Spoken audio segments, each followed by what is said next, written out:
Okay, welcome to the latest installment of our weekly webinar series. I'm Jim Hendricks with Hendricks Wealth and Estate Management. This is the latest in our weekly series of webinars that we've been doing for about a year now. And we've got a special guest today, Rick Litton with Guild Mortgage. So today's topic is financial planning and mortgages, how to be smart. So we'll talk a little bit about what mortgages are, what the common questions are with mortgages, and how they relate to financial planning today. And I've got a series of questions lined up for Rick, so we'll see how he does with those. And we will take your questions as well. So if you've got questions, you can put them into the chat down at the bottom, or in the Q&A, I'm sorry, down at the bottom of your screen. And we will handle those as they come up, or if we're really rolling, then we'll save them for the end and see how much time we have at the end for Q&A. But without further ado, let's get rolling. So Rick, why don't you just take a quick second to introduce yourself? Hi, everybody. My name is Rick Litton. I'm with Guild Mortgage, part of the Hendricks Litton Mortgage team. And I am happy to be here and look forward to answering some great questions. Okay, so let's get rolling. First of all, just a general question about the mortgage markets. What do you see for mortgages for the rest of this year and then as we head into 2027 or maybe even beyond that? That is a great question. And anybody who says they know for sure is wrong, but I will tell you what I hear and what Fannie Mae say is predicting. They're expecting mortgage rates down into the lower sixes by the end of this year or early 2027. And in my experience, I would assume that the rates are going to be somewhere in the fives by summertime next year, I believe. And I hope that does come to fruition. So rates were near 5% in early 2026. And then we went into Iran, and it created a lot of uncertainty in the market. So the market did go up. The interest rates went up 3/4 of a point in a lot of cases. So hopefully that trend starts to come back down into the fives soon. Okay. For people who are just getting into mortgages here, what's the process to get them pre-approved to either buy a home or to refinance? So the process is pretty easy. For myself, I prefer to do an application over the phone. And the reason is there's definitely some nuance to the mortgage application that might not be picked up if you do something online. For example, income. If you're a salary employee, great, super easy. If you're self-employed, then we have to review the tax returns to determine what the write-offs are and where the actual usable income falls. And if you're hourly, then we have to take a 2-year average. So if somebody applies online, it's a little bit harder to know exactly what the usable income is. So we take an application over the phone, we pull a credit report and run all the numbers behind the scenes, and then we approve you for a maximum amount for a purchase. So if you're approved for 500,000 purchase price, but you're only looking at homes at 400, well, you know you're going to be fine. On a refinance, we take into consideration an estimate of the value, and then whatever you owe, and we determine what type of refinance you'll qualify for. Be it just a rate and term, you're at 7.5 and you want to go to 6%, great. If you want to get a little bit cash out to pay some debt off, that's a little bit different refinance, but we discuss all those options. Okay. And I know a lot of people are confused by mortgages. So what are the main areas where people do get confused? For instance, what are points and what's the one thing that you'd tell people when they're considering a mortgage when push comes to shove? When it comes to points, a point is merely 1% of the loan amount as a fee. So you might see something online, interest rate 6.375, 1.5 points. That means they're just charging you 1.5% of the loan amount as a fee to get you that rate. You buying or paying points right now in this market, I tell people that it's probably not the best idea to pay points to lower your rate. Let's take a quick example. The rate's 6.75%, and you want to pay a point on a $300,000 loan. That's $3,000 to take your rate from 6.75, say, to 6.5. And let's say that saves you $45 a month. Paying that $3,000 up front to save $45 a month may not be the best move right now, especially if rates are going to be in the fives in the next 12 months. You'll never make up that money, and chances are you're going to refinance. And with Guild, if we do a purchase for you and the rates drop within 12 months, we eliminate our lender cost when we do a refinance. So that's saving $1,425. So the refinances become very inexpensive. So if in a falling rate environment, then it doesn't really make any sense for buyers to pay points because they're likely just to be able to refinance in the near future anyway. Absolutely. Okay. All right. Correct. Very good. What are, this kind of dovetails into the next question. What are the costs associated with getting a mortgage and the costs that are generally paid by the buyer? So there are costs now, and they have increased over the years.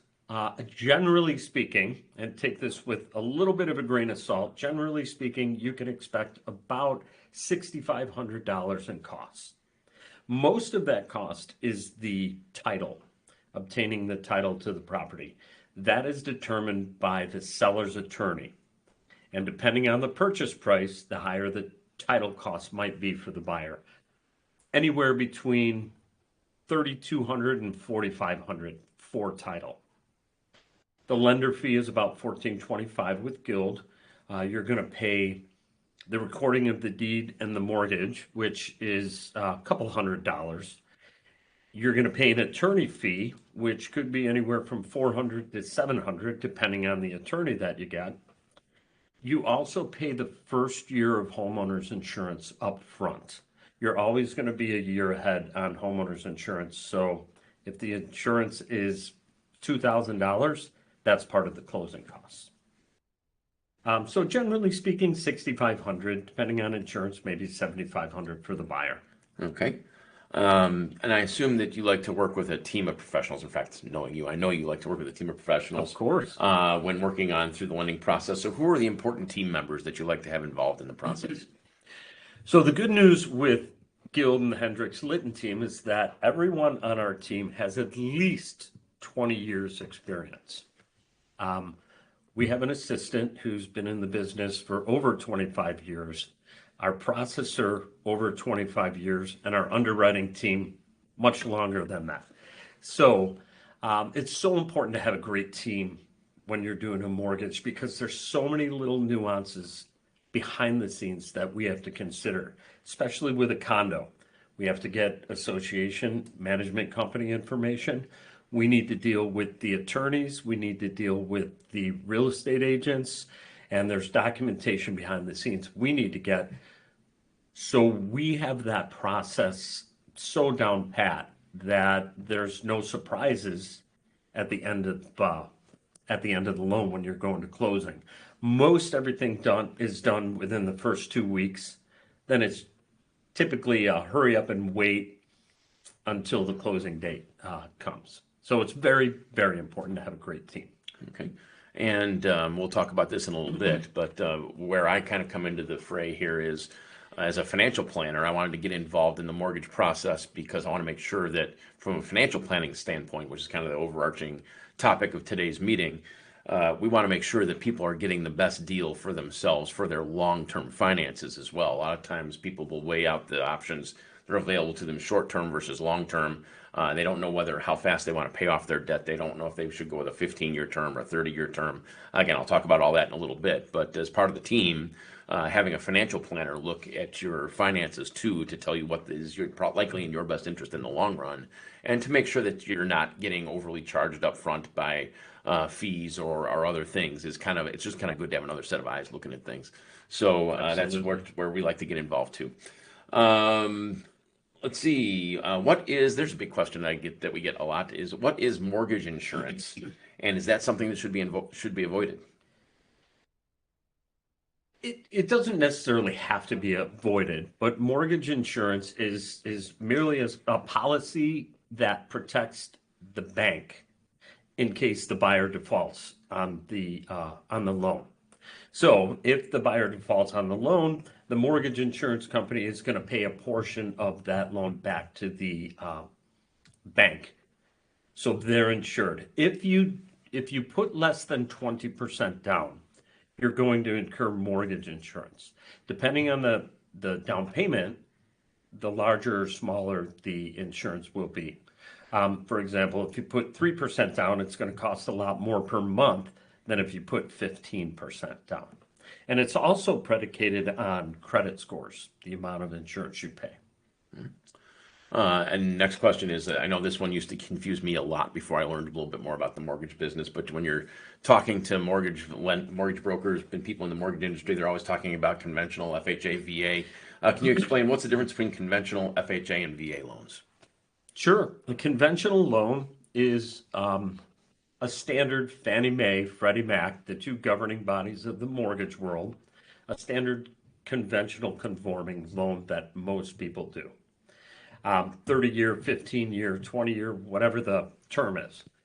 FHA is the same, but it's insured by the federal government. So what that means is you could put as little as 3.5% down. And you could also take your debt to income ratio up over 50%, typically to 55%. So that could help you qualify for a little bit more of a home. If you're looking to buy a home at 300,000 and that's your max on a conventional loan, an FHA loan may get you to that 325, 350 that you need for that home that you fall in love with. So it's insured by the federal government, so the bank has a little more protection, so they're willing to take that income ratio a little bit higher. VA loan is for veterans. You could put as little as 0% down, which is fantastic. And if a veteran has disability, 100% disabled, they can avoid paying property taxes in Illinois.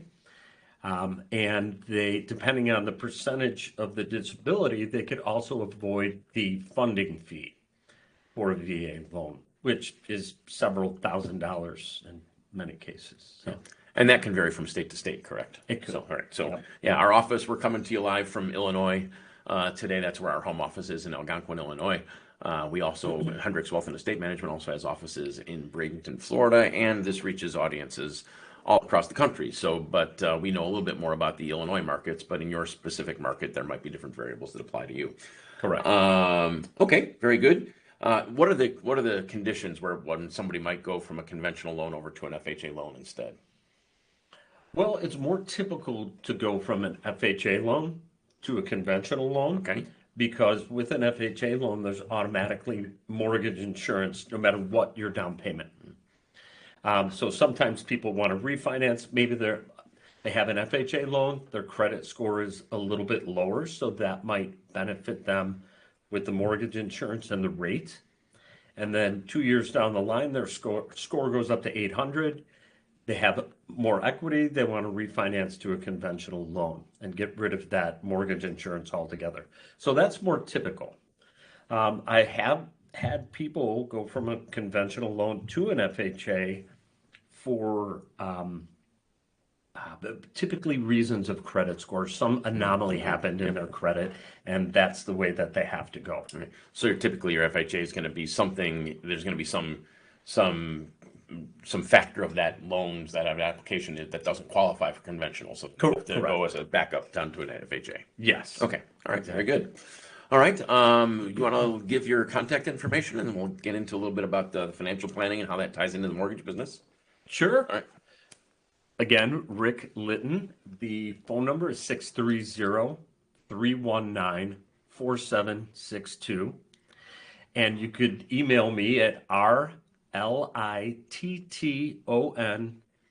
@guild, mortgage spelled out, .net. Okay. Happy to answer any questions and reach out anytime. Okay, and we'll have you provide that one more time before we're all done here today. But you can always, if you want to get in touch with Rick, you can always get in touch with us too, and we can put you in touch with Rick. Our website is right over my shoulder here, hendrickswealth.com, and you can send us an email right from that website, and we can put you in touch with Rick if you want to do that way. All right, just want to talk a little bit about financial planning and how it relates to the mortgage process, because a big question that people have is what term should I get on my loan? Um, should I be paying on, should I be making a big down payment or a small down payment? Should I make accelerated payments on my mortgage? And again, I kind of wanted to get into the mortgage industry to kind of help people with this because believe it or not, how you struck people think your home is your biggest investment that you'll ever make.